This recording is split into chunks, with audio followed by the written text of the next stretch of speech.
En la Plaza Mayor, frente a la Casa Consistorial, se encuentra el emblema de la localidad, la picota o rollo de justicia. A pesar de tener 5 siglos de historia y ser bien de interés cultural, es uno de los monumentos más desconocidos de la comarca del Bierzo. La historia de Toreno está marcada por la llegada del carbón y del ferrocarril ponfeblino.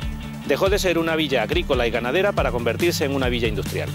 En 1985, Toreno nombró hijo predilecto de la localidad al historiador y poeta Francisco González. 2 años antes había publicado el libro más emblemático, El habla de Toreno. Aquí se está desarrollando un proyecto de compostaje comunitario. Un centenar de hogares aportan sus residuos orgánicos para elaborar abono. Al frente del proyecto, un joven italiano afincado en Toreno.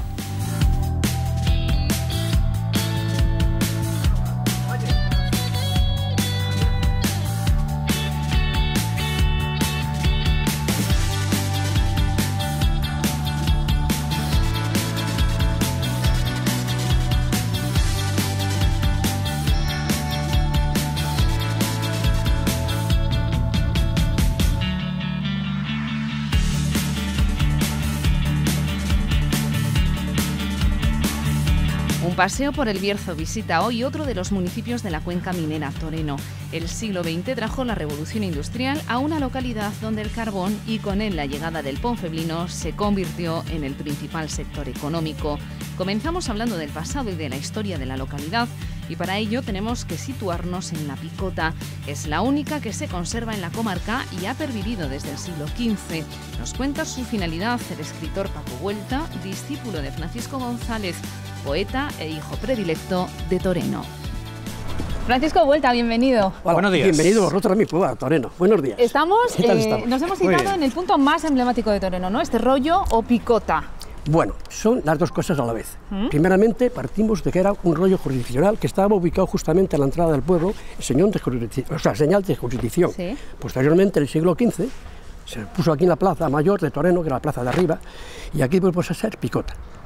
Que tenemos el dato precisamente de la picota en el año 1500 cuando se vende Toreno.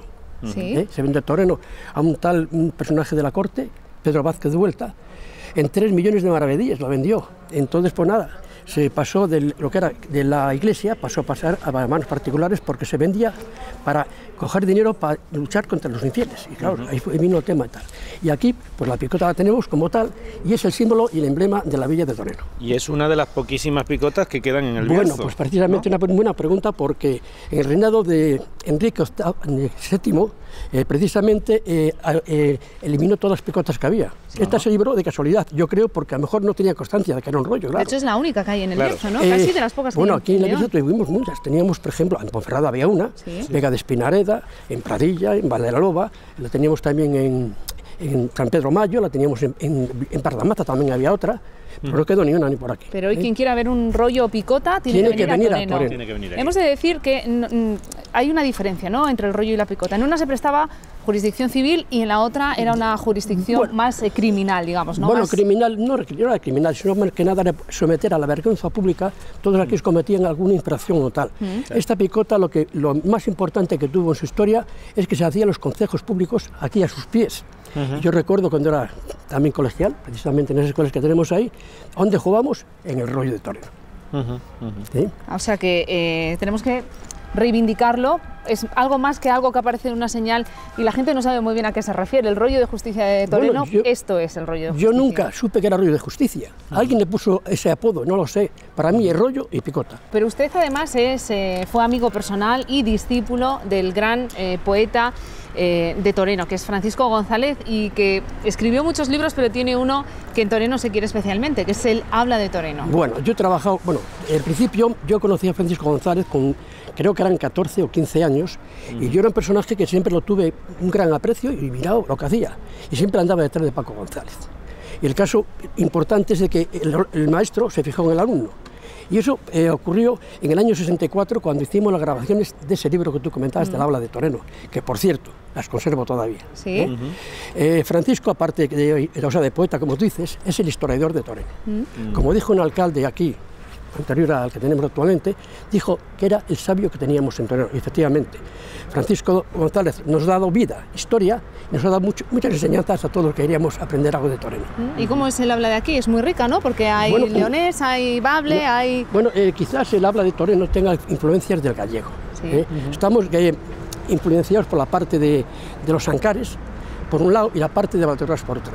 Y siempre tenemos ya la costumbre, por ejemplo, aquí, el forno, la fogaza, la FOB, o sea, cambiamos la H por la S.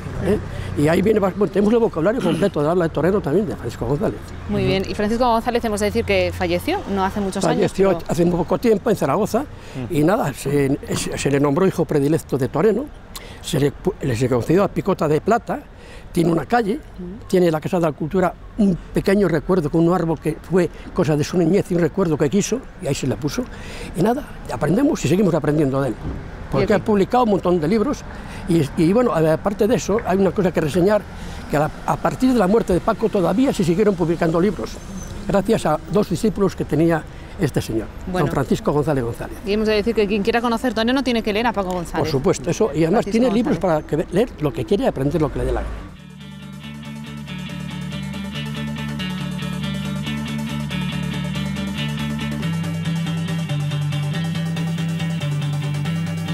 Toreno está ligado al poeta Francisco González, a quien nombró hijo predilecto y entregó el premio Picota de Plata. La localidad reconoce su trabajo y trayectoria en la Casa de la Cultura, donde se puede conocer mejor la vida del escritor que dejó obras como El habla de Toreno, Toreno mi sangre o Beato Botillo. Una calle recuerda también a su vecino más ilustre.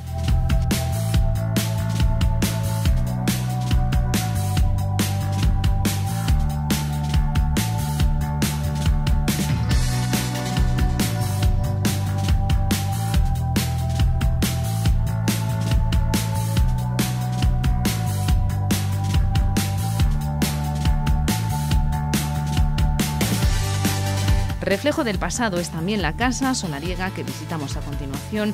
Se construyó en 1948 y perteneció al que fuera secretario del ayuntamiento.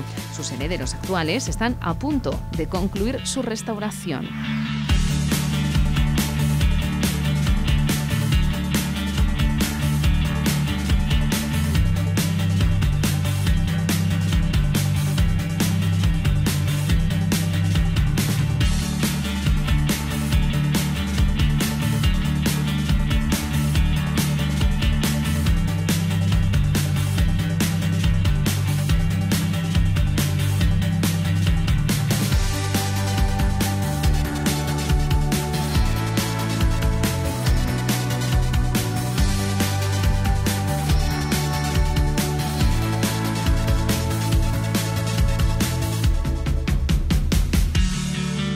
Toreno mira al futuro dejando atrás el carbón. No va a ser fácil reconvertir una localidad que lleva un siglo vinculada a la industria extractiva de mineral. Laureano González es su alcalde. Nos da la bienvenida al municipio de Toreno su alcalde, Laureano González, bienvenido. Gracias a vosotros. Estamos en un municipio eminentemente minero, por eso hemos buscado esta imagen de fondo, ese vagón.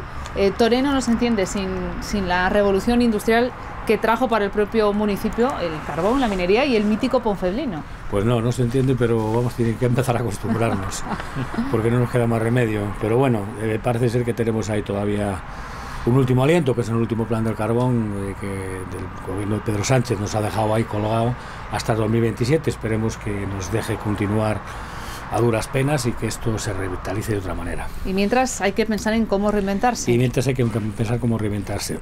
Tenemos bastante suerte porque nosotros al fin y al cabo estamos cerca de Ponferrada. Tenemos una autovía que muchas poblaciones mineras no tienen y eso es una ventaja competitiva con respecto a otros municipios. Turismo, industria, servicio, ¿cuáles van a ser los principales ejes? Pues aquí el tema de turismo sería muy importante. Tenemos una zona que sin explotar, las antiguas instalaciones mineras, turismo industrial que podríamos se podría revitalizar y por supuesto el turismo estrella de Toreno sería el Ponfeblino. El Ponfeblino está encontrando muchas dificultades, no sé por qué, pero no queremos que se haga de un tirón 40 kilómetros. Si es muy fácil, de Cubillos a Toreno hay 8 kilómetros. Y si casi la máquina del tren viene a empujones. Es facilísimo. Sería un tema muy importante porque además abriríamos el eje Cubillos-Toreno-Favero. Favero es muy importante porque está revitalizando antiguas instalaciones mineras, tiene un museo minero y es muy importante que esta zona con el Ponfelino se buscara la salida por ahí. Porque claro, Favero la única manera que tiene es un autobús y aquí por lo menos la gente sería muy importante. Sí, sí. Además es una conexión, se puede venir desde Cubillos con el Ponferrino, se llega a Toreno, se va a Fabero. Se llega a Toreno, se va a Fabero, o incluso un poquito más arriba, Santa Cruz del Sil, que también hay o a Páramo, que también hay posibilidades de acercarse a Fabero por esa zona, y desde aquí quedaría realmente cerca. La gente que no conozca el Ponferrino, de lo que hablamos, esos espectadores que no sepan lo que es el medio de transporte del carbón que tenía la MSP, que fue la industria minera más importante que hubo en el Del carbón y de viajeros. Hay que tener en cuenta que en este año, hace 100 años, que se inauguró el Ponferrino. El tren de viajeros dejó de funcionar en el año 1986, relativamente hace 4 días.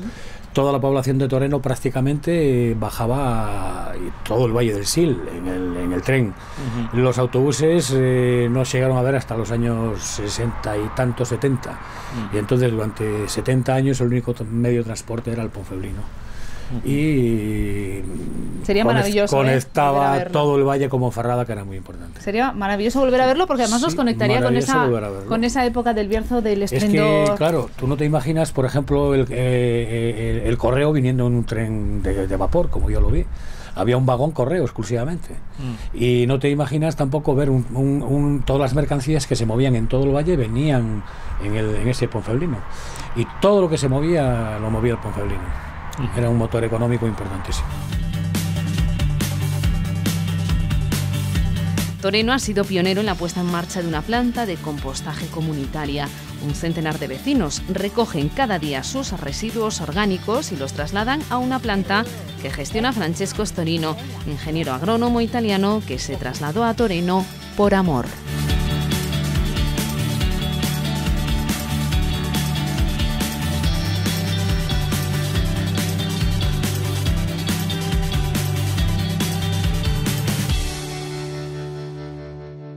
Buenas, Francesco. Hola, ¿qué tal? Bienvenido a este Hola, programa. buenas, Eres el cabeza visible de un proyecto pionero, desde luego en la comarca del Bierzo, que es ese proyecto de compostaje comunitario en el que quieres implicar a, bueno, cuanta más gente, mejor de Toreno, ¿no? Sí.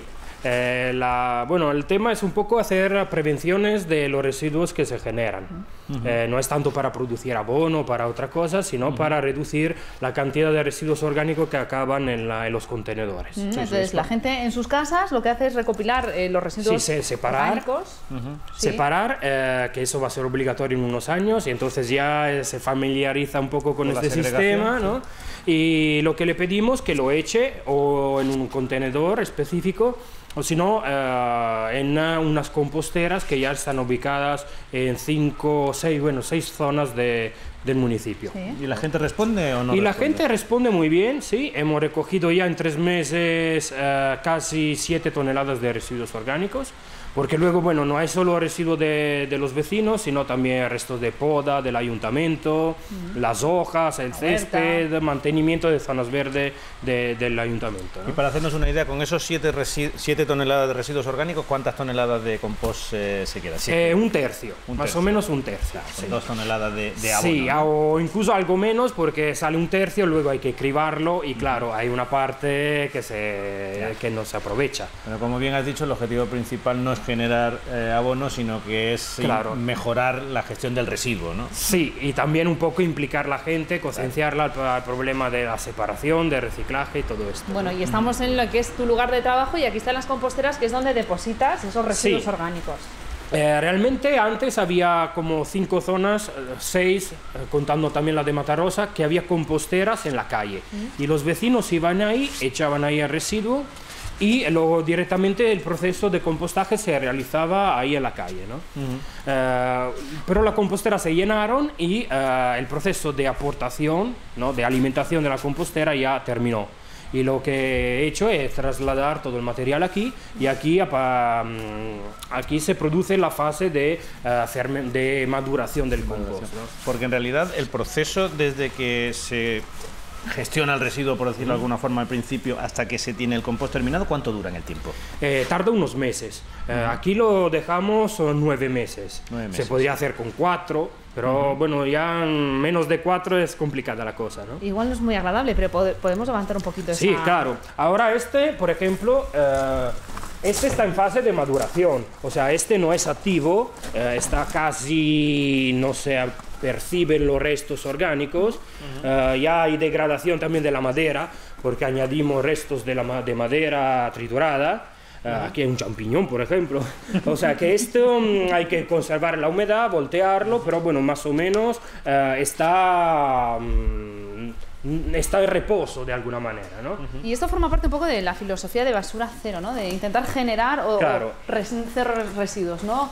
Que todo sea circular, la economía circular. Claro, porque esto luego se produce un abono, que el abono vuelve, bueno, aquí ahora lo repartimos entre los vecinos o lo usa el ayuntamiento para sus jardines, sus cosas, ¿no? Pero realmente es un poco cerrar el ciclo de la materia orgánica.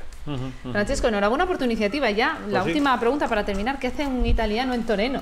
Ya, bueno, es que... L'amore, ¿no? Per l'amore. Sí, bueno, porque mi mujer es de aquí, tengo familia aquí y bueno, y después de muchos años he vuelto al Bierzo. Bueno, pues bienvenido. Pues vale, bueno, gracias. Muchas gracias. Nos trasladamos ahora hasta Matarrosa para conocer a la Asociación de Amigos de la Cerámica. Su presidente buscaba una actividad en la que ocupar su tiempo tras jubilarse en la mina. José Manuel Rodríguez fundó entonces un colectivo que rápido creció en socios y en actividades.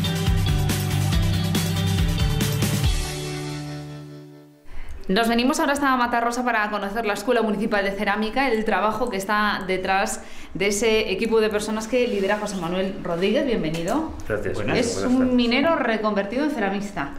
Más o menos. Recuerdo que hace, bueno, allá por el 98, cuando estuvimos esta idea, ya de León tituló Del carbón al barro. ¿Y cómo es pasar del carbón al barro? Bueno, pues es simplemente que te guste. Yo la verdad es que siempre me gustó toda la artesanía y la cerámica, pues me encantaba, pero como no tenía posibilidades, pues iba haciendo mis cositas, después no valen para nada, porque si no tienes horno, no tienes los medios, no haces nada. Y fue como surgió la idea. Y ahora, esta es tu oficina de trabajo, ¿no? Los tornos más o menos, sí. Teníamos el taller ahí abajo en Matarrosa, y ahora tenemos aquí en el camino de Calello. Ahora mismo somos, me viene gente de Favero, 10, 12, somos 13 o 14. Pero bueno, es una cosa intermitente, van viniendo, hay gente que viene cuando puede, se tiene que ir otra vez, viene cuando, en fin, un poco de... José Manuel, pero lo de pasar del carbón al barro no fue, fue premeditado, no fue espontáneo. Tú, cuando decidiste dar el salto, te formaste, viajaste, claro, saliste a aprender y volviste con los conocimientos que vemos en estas instalaciones, que son importantes y considerables. Claro, yo tenía conocimientos, había hecho un curso que lo conoceréis con Felipe Hoyos, que es un ceramista, y fui un año y algo a la escuela con Gerardo Caipo, el ceramista de Ponferrada. Pero como yo me gustaban otras cosas, como era la sigilata, como era el racú, pues eso aquí casi no se hacía, entonces me tuve que ir afuera. Estuve en Lleres, en un pueblo de Girona, con Ramón Fort, que es uno de los mejores ceramistas que hay casi en Europa. Estuve en Manises y estuve en Teruel, con un amigo también que se dedica mucho, hace mucho de racú. Y fue como me fui promocionando y poco a poco pues te sale. O sea que en realidad estás actuando de pionero, ¿eh? Más o menos. Con materiales, con formas y con incluso diseños, que por cierto son muy bonitos. Sí, claro, ¿sabes qué pasa? Que aquí nunca hubo tradición. De hecho, yo no soy de aquí, yo vine para aquí con 3 años, soy extremeño. Mis padres me trajeron, pues, por lo que conocemos, no por las minas. Sí. Bueno, estábamos perfectamente adaptados aquí, pero yo vine con 3 añitos. Y incluso en mi pueblo, en Valencia de Alcántara, yo creo que tampoco hay mucha tradición a los alrededores, sí, pero en Valencia creo que no. Pero yo que sé, fue una cosa que sí me llamó la atención. Tenéis una asociación, ¿no? Sí, somos una asociación sin ánimos de lucro. Nosotros lo que hicimos es fundar una asociación para no tener problemas con nada, ¿no? Que nadie piense que nosotros estamos aquí para vender y que no pagamos impuestos ni nada, no. Somos una asociación y lo que hacemos es, vamos a 3 o 4 ferias y el dinero que sacamos lo invertimos en el material. O sea, que os retroalimentáis. Trabajamos para el ayuntamiento, ahí está Clemen, como lo puedes decir, nos encargan picota, nos encargan si alguien viene, algún famoso, le hacemos pues es un poquitín lo que hacemos. Bueno, pues yo, Paco, te dejo conociendo el trabajo de esta asociación en Matarrosa y yo me voy a ir a Toreno para conocer a otro pionero también de la educación, que es natural y vecino durante muchos años de Toreno, como es Manu Velasco. José Manuel, un placer, te dejo con Paco. Gracias, que no se te caiga la castaña. No. Hasta luego, Silvia. Chao.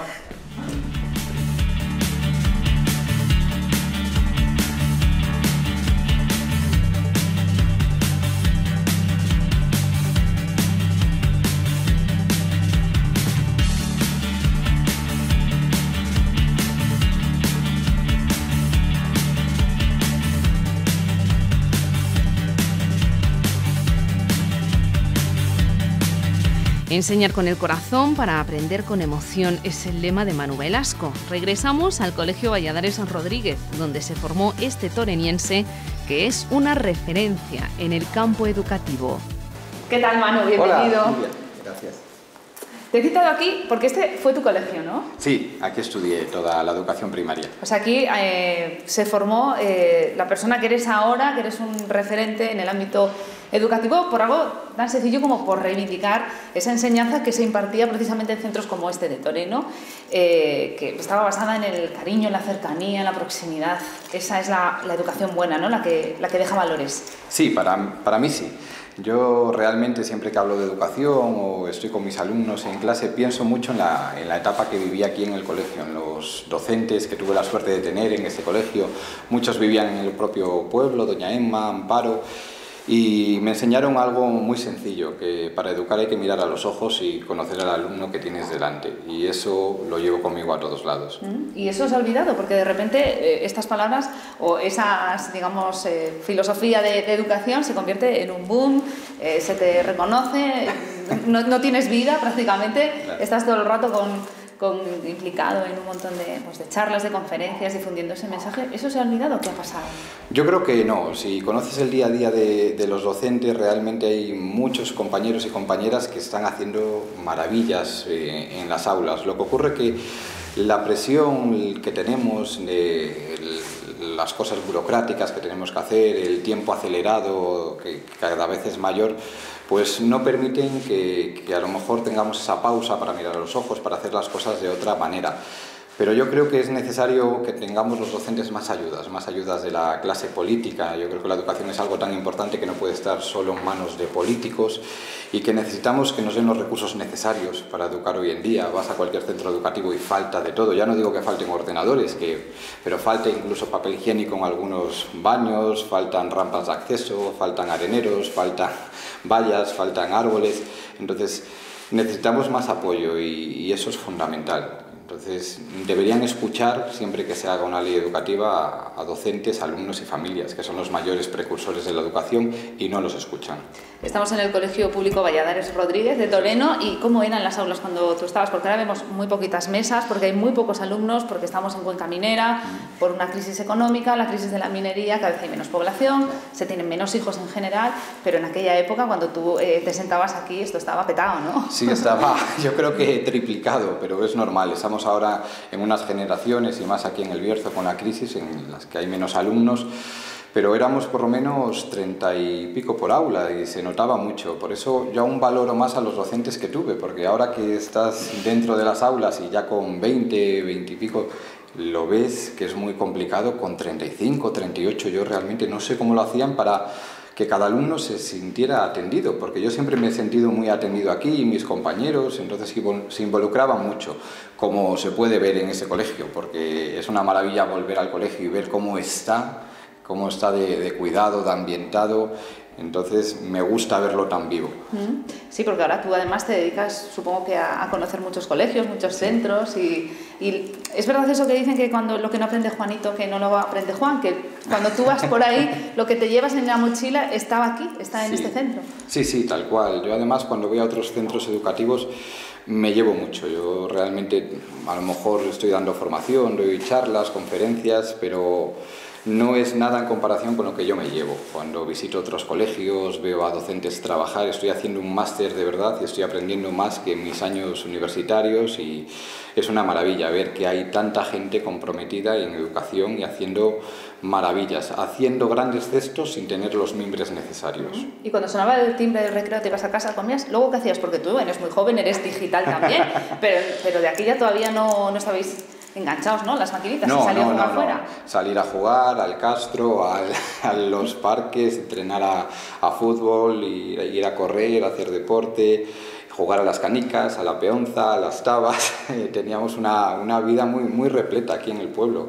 Yo es algo que realmente creo muy necesario. Creo que hay un déficit de naturaleza en los niños, sobre todo en las ciudades, y un pueblo es lo que te da, que estás en contacto con la naturaleza, y tenemos que tener ahora cuidado con el tema de los móviles. Los móviles pues están generando que los cerebros se desarrollen de otras maneras ni mejores ni peores, pero que pueden ser alarmantes y tenemos que cuidar el ejemplo, porque los adultos utilizamos el móvil como apaganiños muchas veces y luego llegan a secundaria apagados, realmente apagados y con falta de motivación. Bueno, Manu, y en esa vorágine en la que es tu vida, en la que se ha convertido tu vida, ¿te da tiempo a volver a Toreno a visitar tu pueblo? Sí, yo mínimo 2 veces al mes vengo aquí, pero tengo aquí a mis padres, mi hermano tiene una empresa en Ponferrada y me gusta venir y estar aquí mucho, además con las niñas para que vean a los abuelos y demás. Tengo aquí las raíces y cada vez que vengo estoy en casa, cojo energía, cojo fuerzas para viajar. Bueno, pues vamos a conocer al director del centro, que además es una persona de fuera que lleva aquí ya muchísimos años, está asentado plenamente en Toreno, y vamos a darnos una vuelta por tus raíces educativas. Vale, muchas encantado, gracias. Gracias a ti.